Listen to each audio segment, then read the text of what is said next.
The late afternoon sun filtered through gauzy curtains, casting golden threads across Margaret Ellison's parlor, the very room where her children once played, argued, and celebrated birthdays with melting cake and too loud laughter. Now, the room stood like a shrine to a life long faded, tidy, untouched, and silent. Margaret sat in her favorite chair by the window, a knitted shawl draped across her shoulders, her fingers trembling slightly around a chipped porcelain teacup. The tea had gone cold. She hadn't sipped it in over an hour. Instead, she watched the gate as she had every Sunday for the past 8 months, waiting for a car that never came. Her children had stopped visiting. At first, she made excuses for them.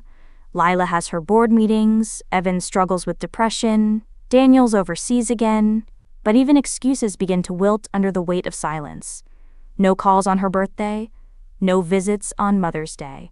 Only the occasional impersonal text message, sent more from obligation than affection. Hope you're well, Mom. We'll transfer the money soon, money. That, at least, they remembered. The thought curled like smoke in her chest. How had she raised them with so much love, only to be repaid with such distance? It wasn't that Margaret needed them to care for her physically. She had enough in savings to afford a private nurse, a well-maintained home, and a quiet, dignified life. But she craved their presence, their voices, their messy, unpredictable warmth. Instead, she lived in a well-decorated mausoleum of memories. On her coffee table sat 3 framed photographs. In one, Lila stood at her law school graduation, beaming in cap and gown. In another, Evan played guitar on the back porch, 13 and free. And in the last, Daniel clung to her neck at the beach, his smile wide, his fingers sandy. Were these children ever truly mine? She wondered, not in biology, but in spirit. Did I raise them to love me, or just to take from me?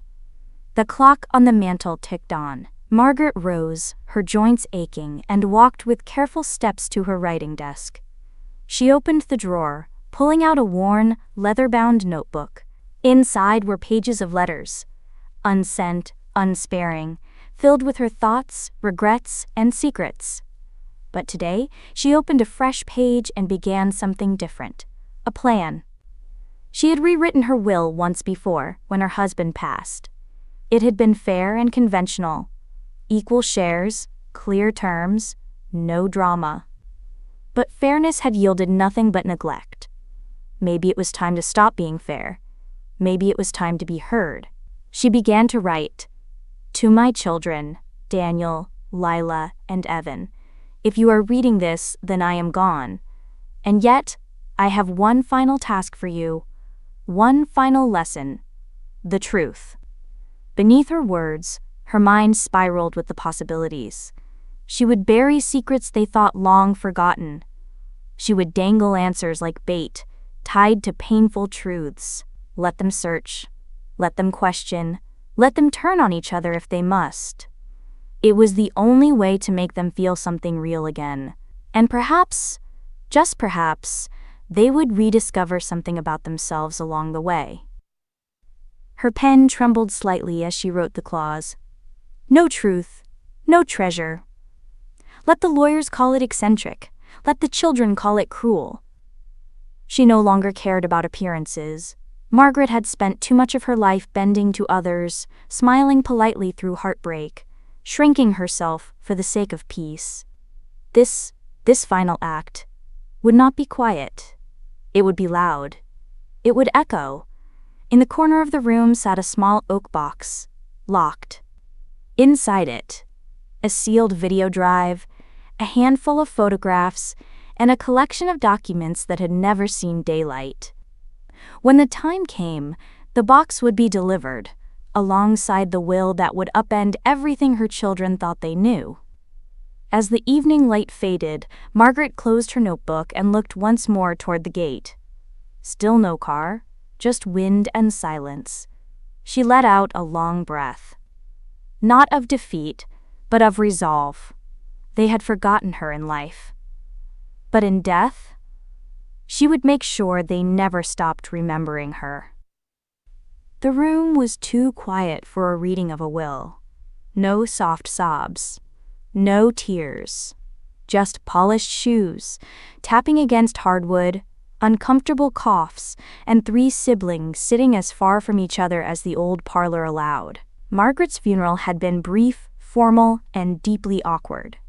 No stories, no heartfelt eulogies, just an efficient ceremony that felt more like a transaction than a farewell. Lila had worn black, of course, crisp and tailored. Daniel had flown in late and left early. Evan didn't even make eye contact. Now they waited, not for grief to settle in.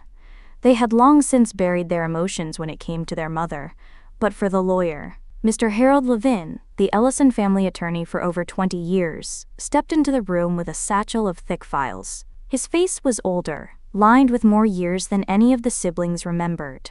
He didn't smile, he simply nodded, then cleared his throat. "Thank you all for coming," he began, setting his bag down on the coffee table. Margaret Ellison left behind a revised will, updated 6 months prior to her passing. It contains unorthodox stipulations. Daniel leaned back, smirking. She always did have a flair for dramatics. Lila shot him a glare. "Don't." Evan, arms crossed, said nothing. Mr. Levine continued, ignoring the tension. "Before I begin, I must inform you that this will include a conditional clause. The inheritance is not distributed until the completion of a specific directive." He placed a thick manila envelope in front of them. "Contained inside this envelope is a handwritten letter from your mother, a key, and a location. The details are to be followed precisely," Daniel scoffed. "What is this? A scavenger hunt?" "Think of it more as a reckoning," Levin said grimly. "Margaret titled this version of the will the Ellison Reckoning. She instructed me to read this aloud first." He opened the envelope, unfolded the creased pages with care, and began to read in a quiet, steady voice. "To Daniel, Lila, and Evan, if you are hearing these words, then I am gone. You may think you know why I left you this inheritance. You may believe this is about money, punishment, or control. But the truth is far deeper. You forgot me. Not just in visits, not just in calls. You forgot who I was, what I gave up for you. But I never forgot you. I never stopped watching. I never stopped wondering if one of you would remember who I really was. This inheritance is not free. Not anymore. If you want what I left behind, you must uncover the truth I buried. About me and about yourselves. No truth, no treasure. The key in this envelope will open the first lock. The rest, you must earn." Mr. Levin paused as the room descended into heavy silence. Lila blinked slowly, jaw clenched. Daniel looked mildly amused, but his fingers tightened around his knee. Evan stood, pacing restlessly. "This is ridiculous," Lila said finally. "What kind of legal will is based on riddles?" Levin reached into the envelope again and placed a small, aged key in a folded sheet of paper on the table. On the back of the paper, in Margaret's bold handwriting, was a single line. "Start where the lies began." "What the hell does that mean?" Evan muttered. Daniel reached for the paper, flipping it over to find a hand-drawn map, faintly sketched with what looked like ink smudges and marginal notes, a place circled, a date written, and the faint outline of something else, a house, a church. The drawing was cryptic, almost childlike. "She's sending us on a wild goose chase," Lila said. "This is emotional blackmail," Evan finally spoke. "No, this is a game, and we either play it or walk away with nothing." Daniel chuckled, bitter. "Of course, Mom's last act would be one last power trip." Mr. Levin lifted another document. "If you refuse to participate in the terms set forth, your share is to be donated to a women's shelter that Margaret supported anonymously for years. If one of you walks away, the others may continue. But be warned, the contents of the sealed box will be revealed only after completion of the journey." He turned to the oak box that had been set on the mantel, untouched, its brass lock gleaming in the sunlight. It looked old, heavy, secrets inside it whispered without making a sound. No one spoke for a long moment. Finally, Lila stood, smoothed her blazer, and picked up the key. "If she wants us to chase ghosts, she said coldly. Then let's get it over with. Evan nodded slowly. Daniel shrugged. As they left the parlor, the last rays of light flickered over Margaret's photograph above the fireplace. Her eyes, once soft and maternal, now seemed to hold something else entirely. Not forgiveness. A challenge. The drive to the location marked on Margaret's mysterious map took them nearly 4 hours. The siblings traveled in separate cars, refusing even the pretense of unity. The tension between them wasn't new, it was fossilized, hardened by years of unspoken resentment and quietly broken promises. The site was a long-abandoned community hall on the outskirts of a rural town they had once visited as children, though none of them had been back in decades. Cracked concrete steps led to a heavy wooden door, warped with time. The surrounding trees were overgrown, branches clawing the siding like nature itself was trying to reclaim the building. Evan was the first to arrive, his worn leather jacket zipped up against the chill. He smoked in silence until Lila's sleek SUV pulled up, followed shortly by Daniel's rented convertible, blaring music before he casually shut it off. "Did Mom seriously want us to come here?" Daniel asked, glancing at the peeling paint and shattered window panes. "Looks like a horror movie set." "No one's making you stay," Lila snapped. She pulled a flashlight from her glove box, ignoring her brother's smirk. They found the lock quickly. Rusted, but still intact. Lila inserted Margaret's key. It clicked open with a satisfying thunk, revealing a heavy chain barring the doors. Daniel helped lift it off. The door groaned open. Inside, the hall was thick with dust and shadows. Long abandoned chairs lined the walls, and a single cracked piano sat in one corner, a few keys still intact. The musty air carried faint traces of mildew and something else, something harder to place. Nostalgia, maybe? Regret. Near the back of the hall, they found a locked cabinet. On it, taped carefully with yellowing edges, was a small note in Margaret's handwriting. "You buried the past. Now dig it up." Inside the cabinet, they discovered a box of old photographs, newspaper clippings, and worn folders. One envelope was labeled, "Ellison Family, 1989. Lila opened it slowly, revealing a stack of photographs. Some familiar, others unsettling. Most were of family outings. Birthdays, Christmas mornings, a beach trip where Margaret stood smiling in the background. But then came a photo none of them remembered ever seeing before. It showed a young woman, Margaret, in a hospital bed, holding a newborn baby. But the date on the back was off by a year. Too early. Lila's stomach dropped. "That's not when Daniel was born." Evan leaned over. "No, that's not the right hospital either." More photos followed. Margaret leaving a clinic, standing beside a man none of them recognized, a baby wrapped in a blue blanket in her arms.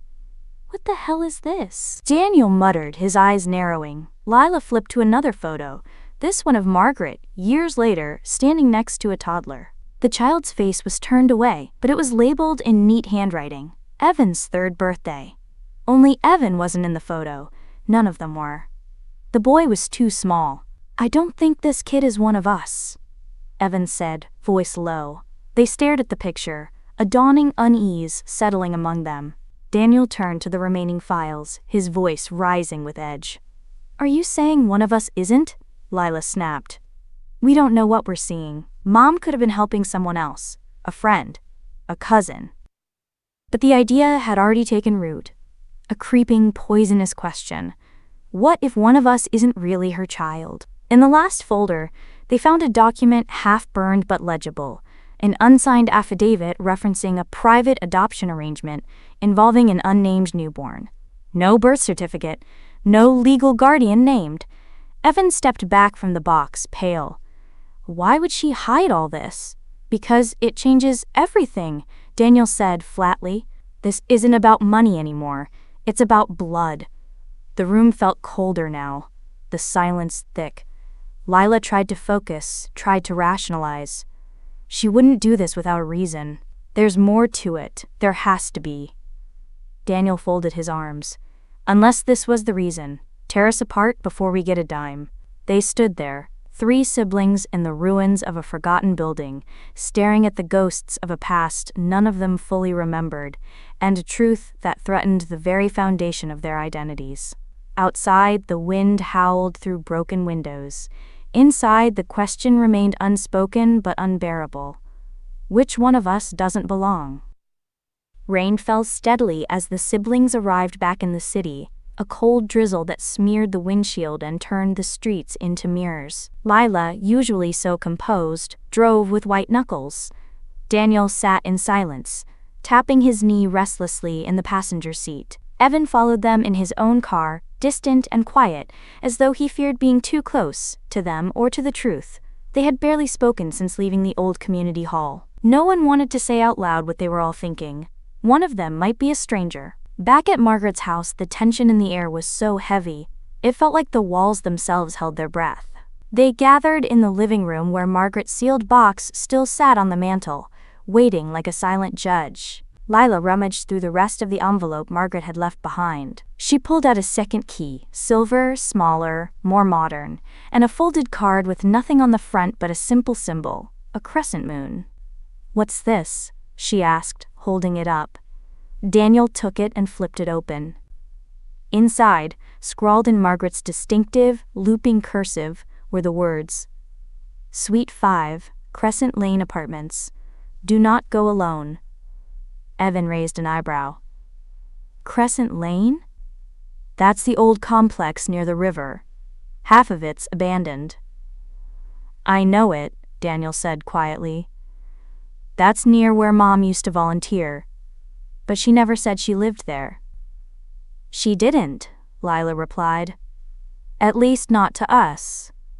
Despite the hour and the weather, the three siblings made their way to the address. The building was old but intact. Sandwiched between two newer condos, it looked almost swallowed by time. Rust streaked the mailbox panel, and the lobby smelled faintly of mothballs and bleach. No one greeted them. Suite 5 was on the second floor. The silver key fit perfectly. The door creaked open into a world none of them expected. The apartment was meticulously maintained, clean, warm, and full of life.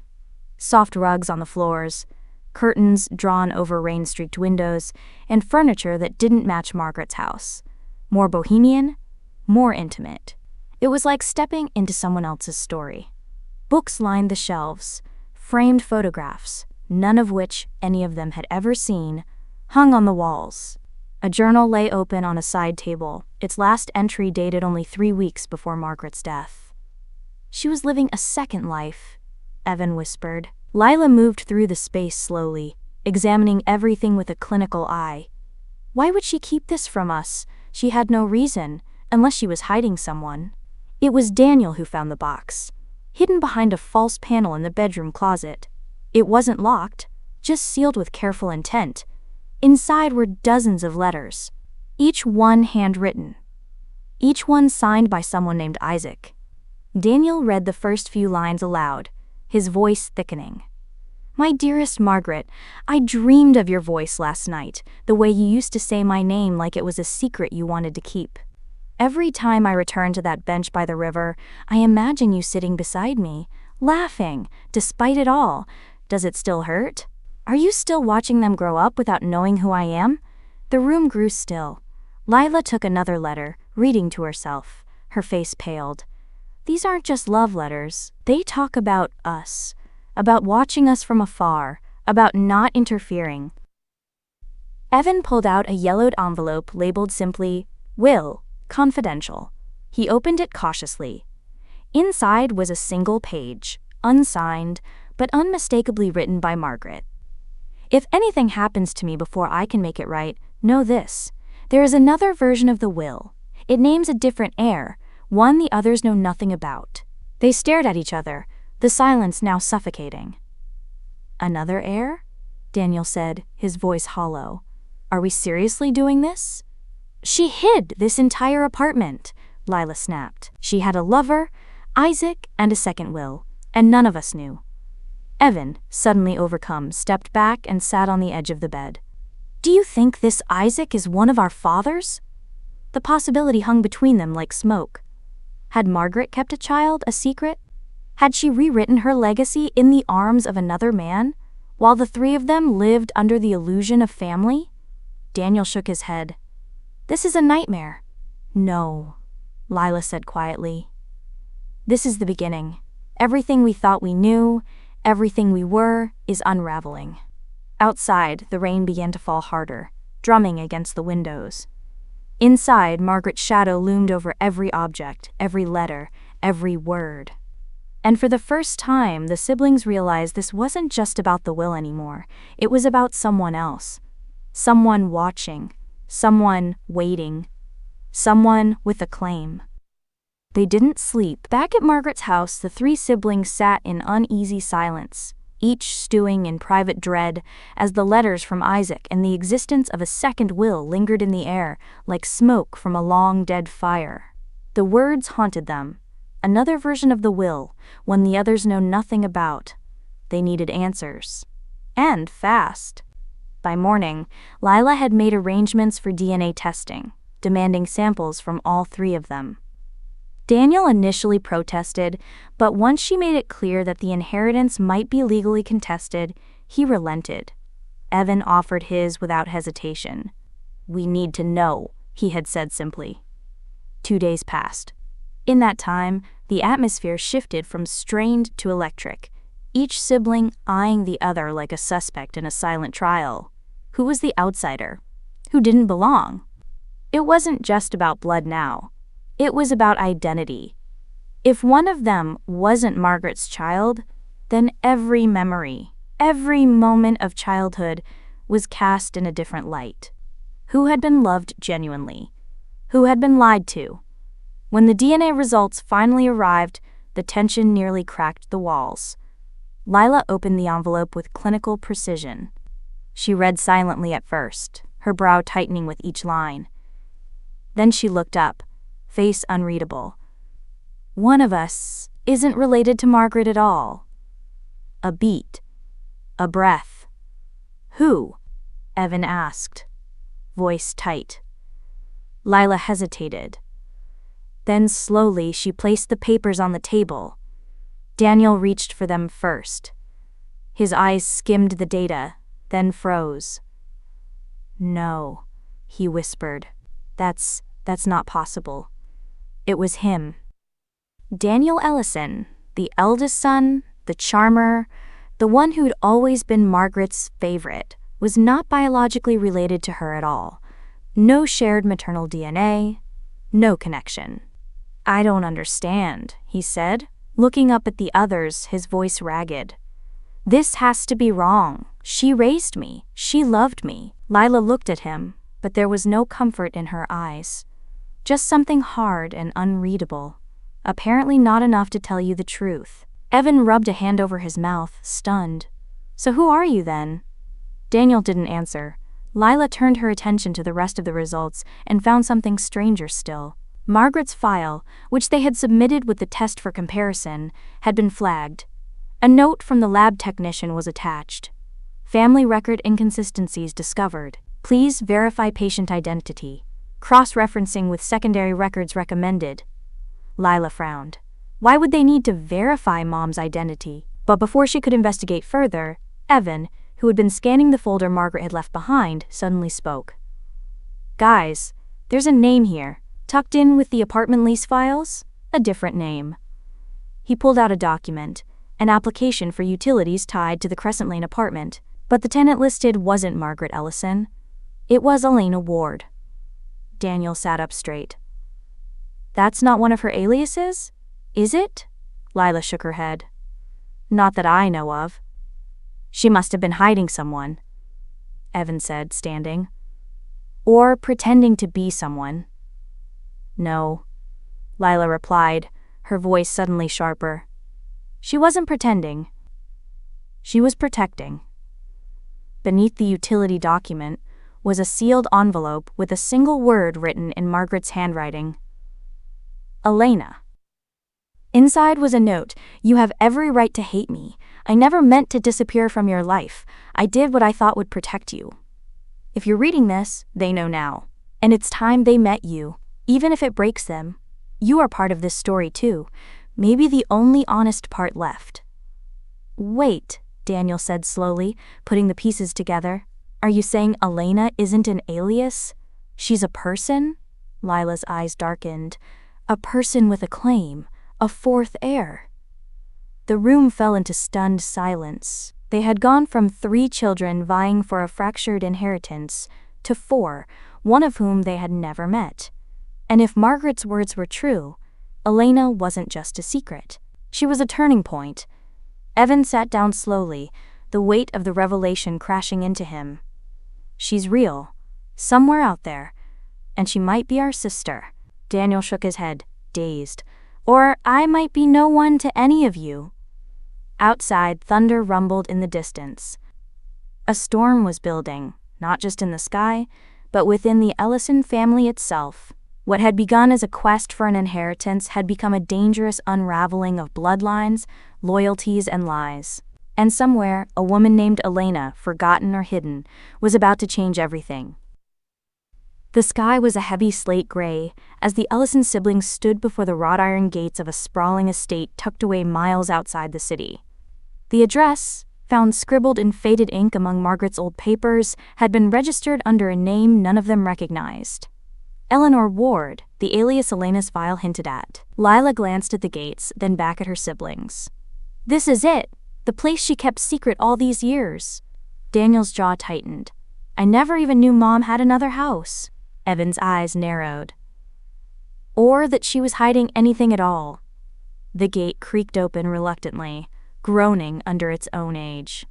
As they crossed the gravel drive, the house emerged from behind towering oaks, grand but weathered, its once white paint peeling, windows shuttered tight. Stepping inside felt like crossing a threshold into another world. The air smelled of dust, old wood, and something faintly floral. Lavender, perhaps, a scent that tugged at a memory none of them could place. In the grand foyer, the light from their flashlights danced over portraits of a younger Margaret, confident and serene, but in these pictures there was something different, something distant. Not the mother they thought they knew, but a woman with secrets carved deep into her eyes. Lila led the way upstairs, stopping before a heavy door locked with a key that matched the smaller silver one from Crescent Lane. "This has to be it," she said, slipping the key into the lock. The door opened to reveal a room unlike any other in the house. Walls were plastered with photographs, hundreds of them, tacked and pinned with meticulous care. Family snapshots, candid moments, newspaper clippings, and scribbled notes covered every inch. It was a gallery of surveillance, a timeline of years spent watching. Margaret had watched them. Daniel's voice was barely a whisper. She knew everything, every fight, every secret, every betrayal. Evan stepped closer, eyes scanning the photos. There were pictures of the 3 of them as children, of course, but also images from recent years. Lila meeting with a mysterious man at a cafe, Daniel returning late from business trips, Evan leaving a bar with a stranger. "This isn't just a family album," Lila said grimly. "It's a dossier." Pinned to the center of the wall was a large map, marked with dates and locations, some familiar, some obscure. Threads connected photos like a web. Names were written alongside events: the lie, the meeting, the betrayal. And then there were surveillance photos. Margaret had followed them, recorded them, kept tabs as if she were both mother and watchdog. Daniel's hand trembled as he pulled a photograph from the wall, a candid shot of Margaret herself, watching from a distance as they argued during a family reunion. The caption read, "Watch carefully, truth will surface." Lila found a notebook on a nearby desk, its pages filled with Margaret's handwriting, detailed observations, confessions, and reflections. One passage caught her eye. "I loved them fiercely, but they grew distant. I feared their greed, their secrets. So I watched, hoping to understand before it was too late. This house is my sanctuary and my prison. If they want my legacy, they must face the truth." Evan ran his fingers over a faded photo of a woman, beautiful, young, and unfamiliar. "Who is she?" Lila shook her head. "I don't know, but she's in almost every picture here. Maybe Elena? or someone else from Mom's past? The siblings exchanged uneasy glances. Suddenly, Daniel's voice cut through the silence. "Look at this." He pointed to a shelf stacked with old letters, each carefully sealed. One was addressed simply, "For all of you. To be opened last." Lila's hands shook as she broke the seal, unfolding a letter thick with emotion and regret. "My children, you may never understand why I hid this house, why I kept this watchful eye. But it was out of love and fear that the truth I buried would destroy you all. This estate holds the key to everything: memories, mistakes, and a secret I could not share in life. If you are reading this, then the time has come to uncover the past, confront the pain, and decide who we truly are. Margaret." The room felt colder now, the weight of decades pressing down on them. Margaret's final game was no longer about money. It was about reckoning. And in this house, hidden away from the world, the Ellison siblings faced a truth more complicated, more devastating than they ever imagined. The air in Margaret's once grand estate felt electric, thick with anticipation and resentment. After uncovering the hidden room and her meticulous surveillance, the Ellison siblings knew their inheritance was no longer a simple matter of division. It was a test, a brutal, personal reckoning. They gathered around the old oak dining table, papers spread before them. The second part of Margaret's will had been delivered, activated now that the first clues had been unearthed. This time the instructions were explicit. To claim their inheritance, each sibling must solve a series of riddles, puzzles designed not just to challenge their minds, but to expose their deepest flaws. Lila was the first to read aloud from the letter. "To claim what I have left, you must look within yourselves and face the truths you have hidden. Only by confronting your mistakes can you unlock the next key," Daniel scoffed, running a hand through his hair. "Typical Mom, making this about our secrets instead of just giving us the damn money." Evan's eyes darkened. Maybe that's exactly what she wanted, to make us confront who we really are. The first riddle was deceptively simple. "I am taken for granted, yet I hold great worth. Betray me once, and trust is lost." "What am I?" Lila answered immediately. "Trust, right?" Evan said, a grim smile crossing his lips. "Looks like we're off to a bad start." Margaret's game was cruel but clever. Each riddle forced the siblings to dig through the past, to recall moments they wished to forget. The letter accompanying the riddles hinted that answers lay not in the paper, but in their own histories. They were to gather in the house that night, each facing separate challenges tied to personal failures and betrayals. Lila's test came in the form of a journal, a detailed recounting of her relentless pursuit of success, even at the cost of her family.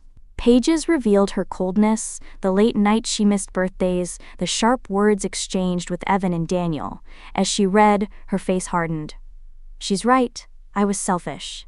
Daniel found a locked box containing confidential emails, proof of his embezzlement from the family business. Years of hiding debts, lies, and betrayal came crashing down. He stared at the incriminating evidence, anger and shame twisting inside him. "I thought I was protecting us," he muttered. Evan's trial was the hardest. A video played silently on an old television set, showing footage of him stealing from a friend, lying to those who cared, spiraling into self-destruction. The raw truth hit him like a slap. He buried his face in his hands, guilt overwhelming. Their individual reckonings tore at the fragile bonds between them. Old wounds reopened, and accusations flared. "You think you're better than us, Lila? You left us to pick up your mess," Daniel spat. "And you? You gambled away our future." Lila shot back. Evan stood between them, voice rising. "We all made mistakes. But this is what Mom wanted. For us to see the real us." As they argued, the house seemed to close in, shadows growing long.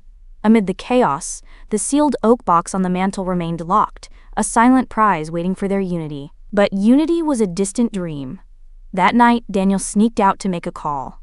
"I'm done playing her games," he whispered into the phone. "We need to find out who Elena really is before this destroys us all."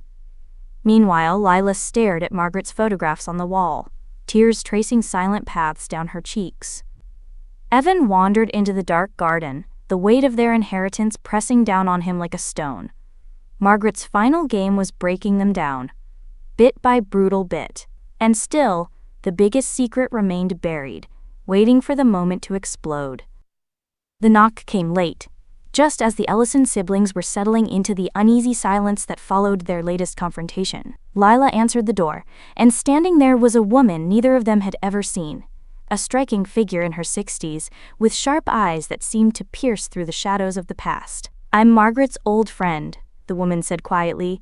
Her name was never just Margaret Ellison. Not really. Daniel's jaw tightened, suspicion flickering in his eyes. "Who are you?" The woman smiled faintly. "Call me Grace. I was there long before the Ellisons, before any of this." Inside the dimly lit parlor, Grace settled in, her presence commanding the room. She pulled from her bag a faded photograph, yellowed and fragile, of two women. One unmistakably Margaret, but younger, with a different last name stitched onto her collar, Margaret Callahan. "Margaret had a life she buried deep," Grace began, voice steady but weighted. "She was a different woman then. A woman caught in a scandal that could have destroyed her, and anyone connected to her." Lila exchanged a glance with Evan and Daniel, their previous disputes momentarily forgotten. "What kind of scandal?" Lila asked, voice tight. Grace hesitated before speaking. Margaret was involved in a political protest that turned violent. There were accusations of betrayal, of espionage, even of a crime she never confessed to. The Ellison name was a new beginning, a shield she built around herself and her children. Daniel shook his head in disbelief. "Why didn't she tell us?"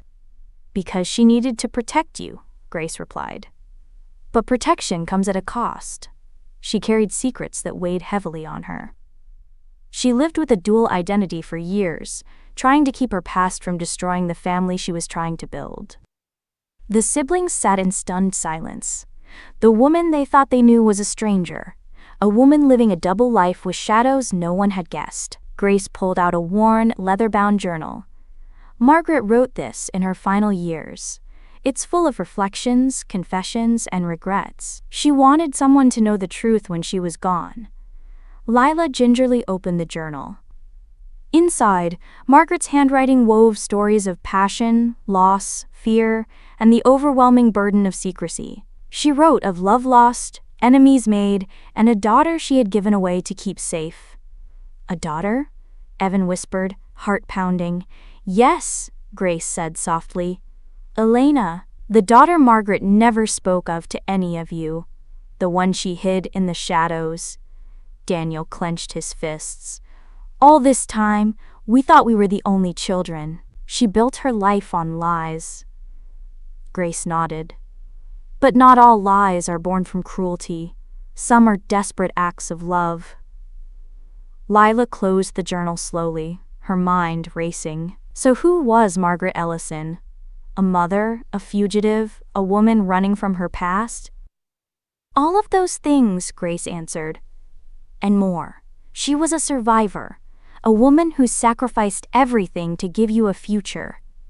"But why put us through this torment?" Daniel asked bitterly. "Why make us suffer with riddles and secrets?" "Because she wanted you to understand the cost of the legacy she left," Grace said. "Not just the fortune, but the truth, the tangled web of love and betrayal that shaped your family." Evan looked up, voice steady. "Maybe it's time we stop fighting each other. Maybe it's time to face the truth, no matter how painful." Lila nodded slowly. "For Margaret, for ourselves." Grace stood, her mission fulfilled. "The past will always haunt you. But it doesn't have to define you. The choice is yours." As she left into the cold night, the Ellison siblings felt the weight of their mother's secrets pressed down heavier than ever. Margaret Ellison was no longer just their mother. She was a mystery they were only beginning to unravel. The tension between the siblings had reached a breaking point. The fragile threads holding their fractured family together were unraveling fast, frayed by betrayals, secrets, and a legacy that none of them could fully control. Daniel paced the dimly lit study, phone pressed tightly against his ear. His voice was low, urgent. "Listen, Elena. We don't have to play by Mom's rules. There's a way to end this. Quietly, cleanly. You and I split the inheritance 50-50. I keep the others out of it. You get what's rightfully yours." He paused, swallowing his pride. "We both win." Across town, Elena sat in a small, cluttered apartment, the letter Margaret had sent her resting on the table. Her eyes flickered with a mix of anger and wariness. She didn't trust Daniel, but the offer was tempting. After years of being hidden, ignored, and forgotten, this was her chance, maybe her only chance, to claim her place. "I need proof," Elena said sharply. "Proof that you're serious. And you better mean it," Daniel promised. But beneath the surface, his desperation simmered. The family's fortune was slipping through his fingers, and with each passing day, Elena grew more powerful. He needed to act fast. Meanwhile, back at Margaret's estate, Lila and Evan uncovered Daniel's secret communication. Lila's hands trembled as she held the cracked phone Daniel had left behind, a careless mistake. Texts and emails confirmed the betrayal. "How could he?" Lila whispered. "He's selling us out," Evan slammed his fist on the table. "We're done playing nice. If Daniel wants a war, he'll get one." The siblings' fragile alliance shattered as Lila and Evan moved quickly to expose Daniel's plan. They leaked the information to the media, framing it as a desperate attempt by Daniel to undermine the family and seize power. Daniel's carefully crafted image crumbled overnight. The press branded him a traitor, a schemer willing to sell family secrets for personal gain. But Daniel didn't care. He was focused on one thing: getting to Elena first. Elena, meanwhile, revealed a card of her own. She produced a letter, folded and sealed with Margaret's distinctive handwriting, one no one else had seen. The contents were explosive. In the letter, Margaret confessed to Elena that her decision to keep her a secret was the hardest choice she had ever made. She explained that Elena's existence was entwined with dark family betrayals, sacrifices, and protection that extended far beyond simple inheritance. "She knew all along," Elena said bitterly to Lila and Evan when they confronted her. "She was protecting me from you, and maybe from herself." The siblings realized that Elena held more power than they ever imagined. She wasn't just a missing heir, she was the keeper of truths that could destroy or save them all. Lila took a deep breath, her voice steady but fierce. "If you want to share this fortune, you have to share everything, no more secrets." Elena smiled, but it was cold. "The truth is expensive, and sometimes it's for sale." The family was on the brink. Trust was shattered, alliances broken, and every secret was a weapon. In the shadows of Margaret's legacy, the battle for the truth and the fortune was about to reach its most dangerous point. The old oak box sat heavy on the polished mahogany table, its dark wood gleaming under the dim chandelier light. For months it had taunted them, sealed, unyielding, the final piece of Margaret Ellison's twisted puzzle. Now the three Ellison siblings and Elena gathered in the grand parlor, the air thick with tension and anticipation. Margaret's voice echoed softly from the room's speakers as the video began to play. It was a confession, raw, intimate, and shattering in its honesty. "My children," Margaret began, her eyes weary but resolute. "If you're watching this, then I am gone, and so too are the lies I carried all my life. I crafted this will not just to divide my fortune, but to expose the truths I could never say aloud." The siblings sat motionless as Margaret's recorded image unfolded the final revelations. She spoke of Elena, not as a stranger, but as her firstborn daughter, a child she was forced to give up to protect from dangers rooted in her past life. The scandal Grace had mentioned wasn't just a political protest. It was a threat that reached deep into Margaret's soul and compelled her to make impossible choices. "I loved you all," Margaret said, voice cracking, "but I feared that if the truth came out too soon, it would tear you apart. So I watched, from afar, from hidden places, hoping time would heal wounds I could not." Her words were a plea and a warning. Then came the confession that stunned them all. The original will, the one that granted the full inheritance to her 3 children, was destroyed in a fire years ago, set intentionally by Margaret herself. The will they had been unraveling, with its riddles and secrets, was a rewritten version designed not to reward but to test. "Only one of you," Margaret said, "will inherit everything. But to claim it, you must prove you understand the true meaning of family, truth, sacrifice, and forgiveness." Tears welled in Lila's eyes. She wanted us to fight, but also to heal. Daniel's voice was hoarse. "So this has been her final game, to see if we can become what she always hoped." Elena stepped forward, her expression unreadable. "And the truth about me? About why I was kept apart?"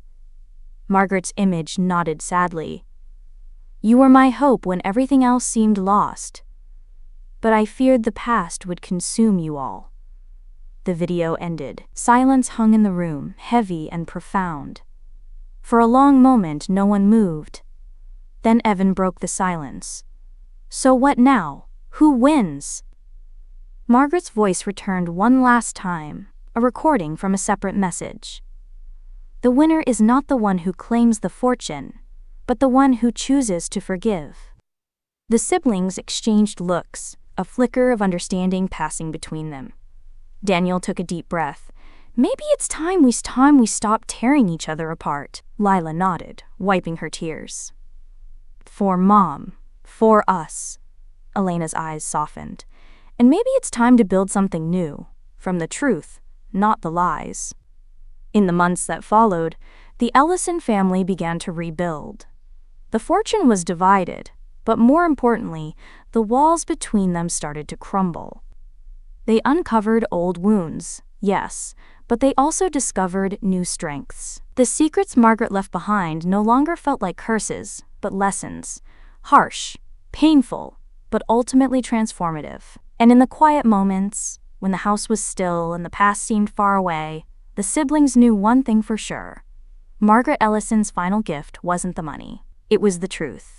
And sometimes, the truth is the most powerful inheritance of all.